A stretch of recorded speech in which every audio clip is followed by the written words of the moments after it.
Sebelum menonton, jangan lupa like, subscribe, dan tekan tombol lonceng. Selamat menyaksikan. Bandara PT Angkasa Pura II telah memasuki periode arus balik pada masa angkutan Lebaran 2024. Adapun puncak arus balik di 20 bandara yang dikelola Angkasa Pura II diperkirakan pada Senin 15 April 2024. Jumlah pergerakan penumpang pada puncak arus balik 15 April di 20 bandara secara kumulatif diprediksi mencapai sekitar 330.000 orang, di mana penumpang yang terbanyak ada di Bandara Soekarno-Hatta yakni hingga 190.000 orang.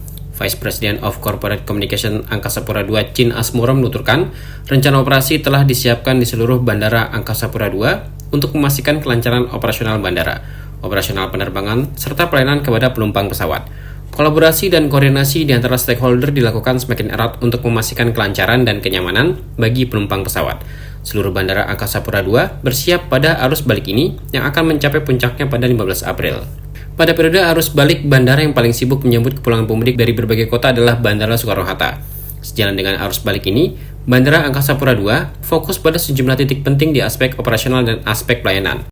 Pada aspek operasional terdapat 4 titik penting yang menjadi fokus Bandara Angkasa Pura II, di mana ada 2 titik penting di sisi darat dan 2 titik penting di sisi udara. Di sisi darat, 2 titik penting itu adalah kelancaran akses kendaraan bermotor menuju terminal penumpang pesawat dan ketersediaan transportasi publik bagi penumpang dari bandara menuju tempat tinggal.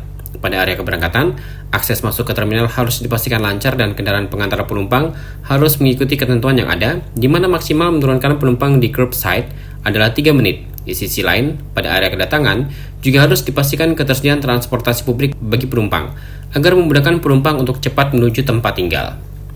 Sementara itu, 2 titik penting di sisi udara adalah alokasi parkir pesawat dan penanganan bagasi penumpang. Angkasa Pura II bersama maskapai dan stakeholder lain merencanakan dengan baik alur kedatangan pemudik, termasuk penentuan lokasi parkir pesawat, apakah merapat ke terminal untuk menggunakan garbarata atau di area remote. Ini direncanakan dengan baik. Chin Asmoro menambahkan, penanganan bagasi oleh operator ground handling menjadi titik sangat penting di arus balik. Di tengah sibuknya kedatangan penerbangan, personel harus dapat memenuhi level of service mulai dari bagasi diturunkan dari pesawat sampai masuk ke conveyor belt di baggage claim area yang ada di terminal. Pada aspek pelayanan, Bandara Angkasa Pura II fokus pada 3 titik penting yakni prosedur terkait keterlambatan penerbangan, keberhasilan fasilitas publik, serta kepastian layanan pada proses keberangkatan.